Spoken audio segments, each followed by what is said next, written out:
Alright guys, sa mapagpalang araw sa inyong lahat, meron tayong reaction dito sa Gilas, Pilipinas, wagi ng gold sa Asian Games matapos ang 61 na taon bago tayo nagka-gold uli ni kasama si Jordan, talo sa score na 70 to 60. Ayan. Panoorin po natin kay Gilas Quito Trinidad. Nararapat ay pagdiwang ang kabayanihan ng ating mga manlalaro sapagkat tinatunayan nila that we can still be the best in Asia if we put our minds, our heart, and our souls into it. Alright, ayan po ang ating This time kasama na natin ang veteranong sports journalist and analyst si Chino Trinidad, kaugnay sa kanyang naging, actually kagabi pa niya ito sinabi, partner mananalo tayo ng ginto, ngayon nangyari nga. Chino, good evening, welcome to the program. Admar Villano at MJ Mondihar sa SMNI Nightline News. Magandang gabi sa inyo mga kapatid, alam nyo MJ at saka Admar, hindi po siya prediction. Sama lang yun. Basta, bibigyan ako anong nag-take over sa akin nung pumasok ako doon sa SMNI office. Nakikipaglaro lang sana ako kay Pastor Gibuloy and then it came out. Alam niyo yan kasi yung paniniwala mo sa gagawin ng isang grupo. Pagka ikaw naniniwala sa kakayanan at alam mo yung pinagdaanan nila, it was but natural na sabihin na itong team na to was winning a gold medal. No less than a gold medal. Ang alam ko mapapanalo na natin. Hindi ko sa pagbubuhat ng sariling bangko. Yun naman po ay calibrated. Hindi ko natin inalatsamba yon. Nakita na natin. And I felt at that point, kanina, yung game, nailabas na nung Jordan yung best game nila eh. Yung Pilipinas nga, as I said last night, the best was still to come. Kumbaga, the best is yet to come. And what a way for that to come. Ito yung nakakatuwa dito sa sa nangyaring to. Okay na, icing on the cake yan, di ba? Kung yan ay nagtapos lamang sa silver medal, parang matutuwa na tayo eh. Pero bakit napupunta sa isang laban, sa silver medal ang uuwi mo? Might as well go for it and win it all. At yan ang ginawa nitong mighty team na ito. Ito po pala na ito will go down as one of the best, no? Ang pagdating nila, imagine nyo, huli tayong nanalo ng medal o yung gold medal sa Asian Games. So as way back in 1962, napakatagal na pag-iintay nun. Kaya itong pagkakapanalo na ito ay panalo ng bawat Pilipino. Hindi po panalo ng iisa, pero ito po ay tagumpay nating lahat. Napakasarap. Parang ayaw mong matulog, di ba? Kayo pong dalawa matutulog ba o magbabalita na lang tayo ng magdamag? Magbabalita tayo at matutulog. Parehas tayo, partner. Overtime lang. Overtime. Ano ba ang... Chino, napagit mo kanina yung pinagdaanan. Siyempre, kakagaling lang din natin sa FIBA, di ba? Iba ang coach noon. Tapos, meron tayong NBA player noon. Ito talaga, si Justin Brownlee, iba ang coach. Ano bang mga pagkakaiba ng dynamics ng ating kampanya sa FIBA World Cup papunta dito sa Asian Games? Yung paniniwala sa gagawin, hindi siya sa oras. Kasi nga, noong una, walang business itong team na ito being in the Asian Games. Kasi may mga tao nga doon sa samahang basketball ng Pilipinas who were leaning towards just not sending a team. Kasi ginawa ng Lebanon yun eh.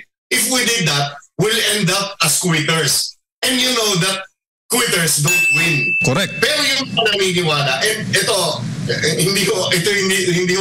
ako ay hindi bayaran ng kahit na anong kumpanya. Pero ako po sumasaludo kay Ginoong Ramon Ang at yung kanya pong korporasyon na nagbigay ng buhay. Nung lahat nakayuko, nung lahat ayaw nang mag-step forward, tumawag si Ramon Ang, si Don Ramon Ang, doon sa kanya pong tao na si Al Francis Chua. Yun nga po, sinabi niya, sabihin mo kay Team Cone, do this for country. At yun na nag-set ng tone doon sa ating kampanya. Pag ang isang grupo, isang individual na pinagsama-sama mo, ay sinabihan mo, gawin mo to para sa bayan. Kahit na pangin yan, kahit na yan ay tutukan mo ng baril, gagawin at gagawin niya ang lahat para manalo. And I think yun yung dynamics ng team na ito. We don't have to go to do sa mga X and O's no, kung paano yung pinanalo, iba pa yung coach, iba pa yung iba pa yung naturalized player natin. Hindi, huwag natin ikumpara yung team na yun kasi yung team na yun, iba ang mission na yun. Itong team na ito, iba rin ang mission. Ang mission nito, clear, was to win the gold. Yung isang team, yung mga team na pinapadala natin dito, hindi klaro kung anong mission nila. They were sent to the competitions na hindi malinaw kung anong gagawin nila. Maglalaro lang ba sila? Mag-aaral lang ba sila? But this team knew that right from day one, it was gold or nothing. Grabe, ano? At saka, syempre, nung sa FIBA, all outs ang China sa atin dito sa Asian Games. Grabe tayo yung larong yun. Talagang, kumbaga, kung yung wala ng pag-asa, nagawan pa natin ng paraan. Tsaka talaga, Chino, no? Makikita mo yung lumabas yung pagiging tunay na makabayan. Ika nga sa suot mong t-shirt, duyan ka ng magiting. Nakita natin ngayon sa ating Philippine squad. Iba yung iba mga kapatid yung makikita nyo na ang team mo, ang ipinaglalaban, hindi yung pangalan nila. And I will go back to something that, ito, mag-break lang sa dali. Ito, maalala ko na naman yung sinabi nito. Ito yung isa sa mga miyembro ng huling team na nanalo ng gintong medalya sa Asian Games. Ang pangalan po nito. Ayan, panoorin po natin guys. At ito ang isang gold medalist na nanalo, 1961 pa. A copy of the legends and heroes of Philippine basketball. Yan pong mamang yan, itong kabilang kamay. Yan pong mamang yan is the great Kaloy-Loy Saga. The big difference, the great difference. Siya po ang timon nung kupunan noong 1962 na nagpanalo nung gintong medalya, yung last gold medal before this gold medal came in. Alam mo, sinabi niya sa akin na i-share ko lang po sa inyo, in 2005, nakasama ko siya sa isang dinner kasama ang tatay ko at yung mga anak din ni Kaloy-Loy Saga. Sabi niya, Chino, sana yung Philippine basketball ipatuloy niyo ipaglaban.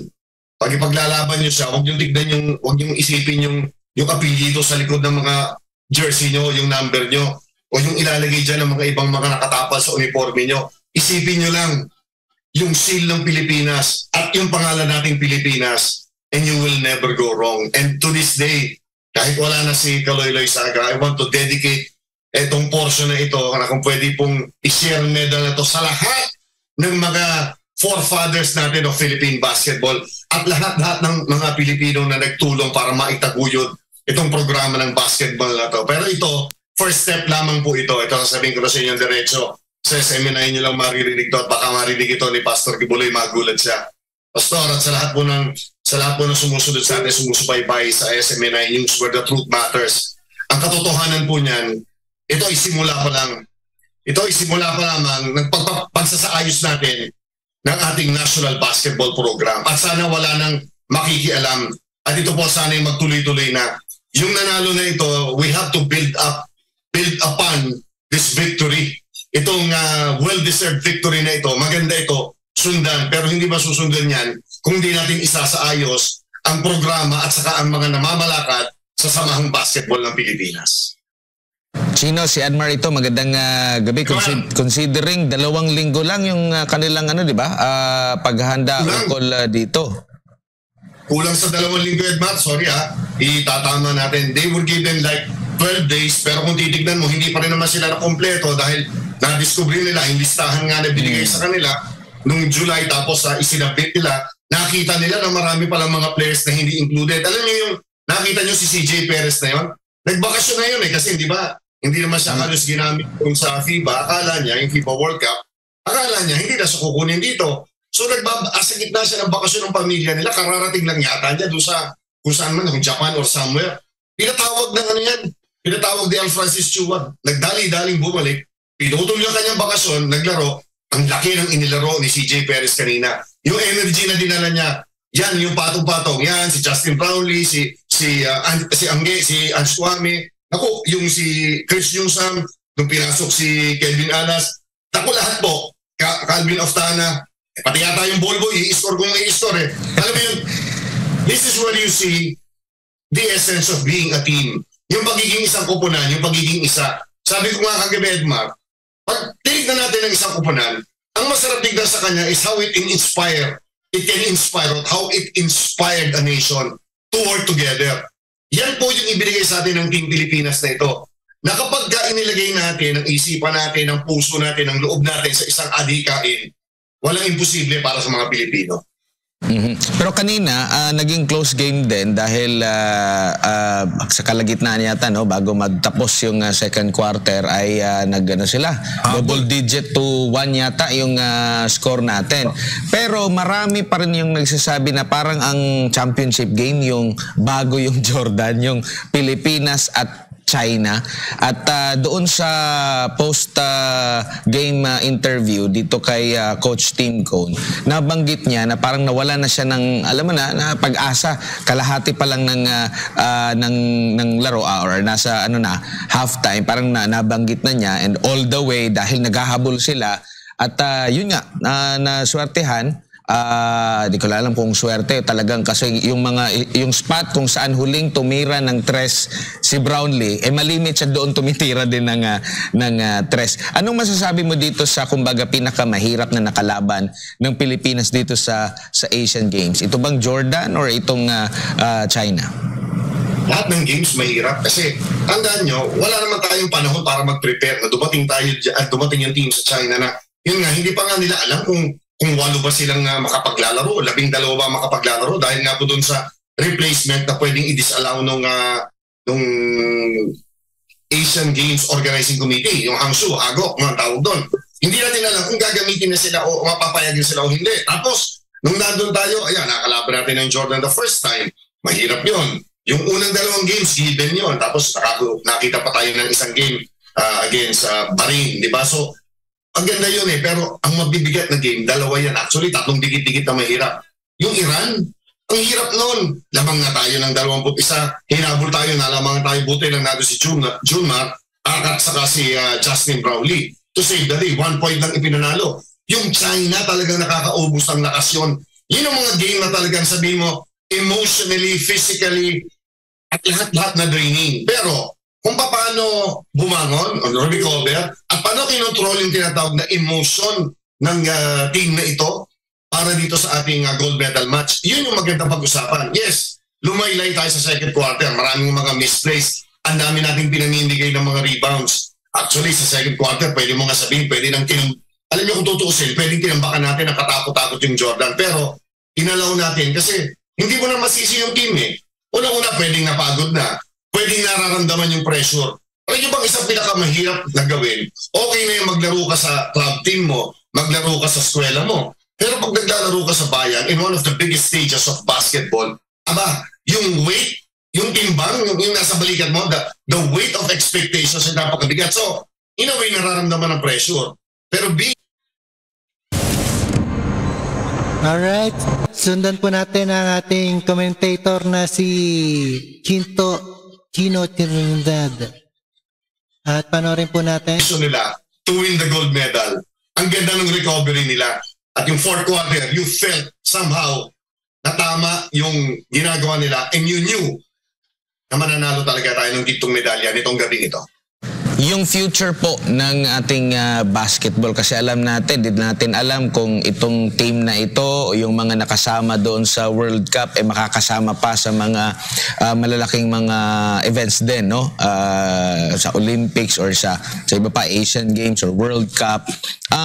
Nakikita mo ba yung existing natin na program ngayon? Kasi meron ding mga under, di ba? Mga under 19, under 18, or yung iba pang mga nasa sa gilas sa program. Nakukuha na ba natin yung mga players or yung sistema ba natin okay na ba, or meron pang kailangan na pagtuunan ng pansin para mahanda sila? Kasi nakita natin yung sa ilang mga players din dito sa Asian Games, na rin bihasa na rin sila na-expose na rin sila sa iba't ibang mga kagaya nitong laro na ito sa international. Well, yun ang magandang tanong. At yan ang tanong na ibabato natin sa kasulukuyang liderato ng Samahang Basketball ng Pilipinas. Unang-una, they will have to accept the fact that they bungled a national program. Itong nakita natin dito na gintong medalya, ito salvage operations ito. This was salvage operations. Wala na ito Saving grace ito ng Philippine basketball. But that doesn't mean yung reforms at ang sigaw natin sa pagbabago ay hindi magtutuloy. hindi uubra kung ito pa rin ang ipapadala natin, ganitong sistema. Ito is a one and done deal. Ibig sabihin, isang beses ang magaganap. Ang miracle of Hangzhou, China cannot be repeated. So we go back. Pagbalik dito, meeting ng SBP. Unang-una, tanggalin ang mga dapat tanggalin. Kasi may mga tao dyan na hindi nararapat magpatakbo ng isang national program. Hindi ko na iisa-isahin pero alam niyo na kung sino na kayo. Magkaroon naman sana kayo ng dangal na kayo na mismo ang magsibaba at i-allow nyo na ang mga tunay na maaaring magpatakbo ng ating national program ang malakad dito. Now, ang tanong sa mga players, we have enough players kasi ang next na nakaharap sa atin is the Olympic qualifying tournament. Lilinawin lang natin, wala pong bearing sa Olympic qualifying tournament o sa Olympics, sa Paris Olympics, itong pagkakapanalo nito. This was for pride and joy dito sa Asia. Pero hindi ko kasama sa listahan ng mga tinatawag na Olympic qualifying tournaments o yung other qualifiers for the Olympics. Ang meron lang timbang ay yung FIBA World Cup. Kaya nga nagkahabol sana tayo na makapag-qualify sana sa pamamagitan ng mga panalo na hindi nangyari. Uulitin ko ha, ito pong Asian Games is for pride and joy. Now, pagbalik na pagbalik, ang pag-iisipan, may PBA pa karamihan ng mga players dito, PBA, nang ongoing yung mga malalaking mga liga natin sa collegiate, no? Pero papasok na yung Olympic qualifying tournaments kasi yan ay dapat mabuo yung mga maglalaro ng basketball sa Olympics. Kailangan mabuo yan kasi Paris 2024, next year na ho yan, 11 months to go. So meron ng mga series na tinatawag na Olympic qualifying tournaments yan. May mga gagawin tayo dyan. Sinong ipadala na natin? At pinaka-importante, sino ang magko-coach? Kasi kailangan mag-decide na sila. Sino bang ilalagay nila dyan? Si Coach Tim Cone ba na in-name as interim? At this point, I think ang logical is for him to continue kasi hindi pa naman perfect, no? Hindi pa perfecto yung sistema, no? Yung gagawin kasi the Olympic qualifying tournaments will be much steeper in terms of competition. Now, ano lang, regroup lang tayo. Enjoy. Ikaw muna tayo. Edmar and Mark, mas maganda para hindi ako mag-analysis paralysis dito. Let us savor the moment. Enjoy na muna natin. Tapos, pagbalik, saka natin busisiin ano pang gagawin ng samahang basketball ng Pilipinas to ride on this momentum. Pero tonight, pagdiwang muna tayo. Nararapat ay pagdiwang ang kabayanihan ng ating mga manlalaro sapagkat pinatunayan nila that we can still be the best in Asia if we put our minds, our heart, and our souls into it. Chino, ano bang huling mensahe mo sa ating mga kababayan ngayong gabi? Lalo pa akma-akma talaga ang suot mo na t-shirt. Kahit yung kagabi nga, akma-akma din eh. Duyan ka ng magiting. Tayo yung mga Pilipino, wagi tayo sa Asian Games Basketball Tournament. Kailangan maniwala tayo na hindi tayo bayan ng mga mandarabong, hindi tayo bayan ng mga mandaraya, hindi tayo bayan ng mga nandalalang sa kapwa. Bayan tayo ng mga mararangal na tao. Kaya tayo ay duyan ng magiting. Marunong lumaro according to rules, lumalaban ng patas. Yun ang Pilipino. Yun ang ipagdidiwang natin ngayong gabi at sa mga susunod na araw. At sana hindi mapatid ang pagdiriwang natin kung sino tayo talaga. Tayo ay nararapat lamang tatawaging duyan ng magiting. Alright guys, napanood nyo si Chino Trinidad. Ayan, Gilas, Pilipinas. Pinatunayan na we can still be best in Asia. At congratulations sa Gilas. Maraming salamat sa inyong lahat and peace out.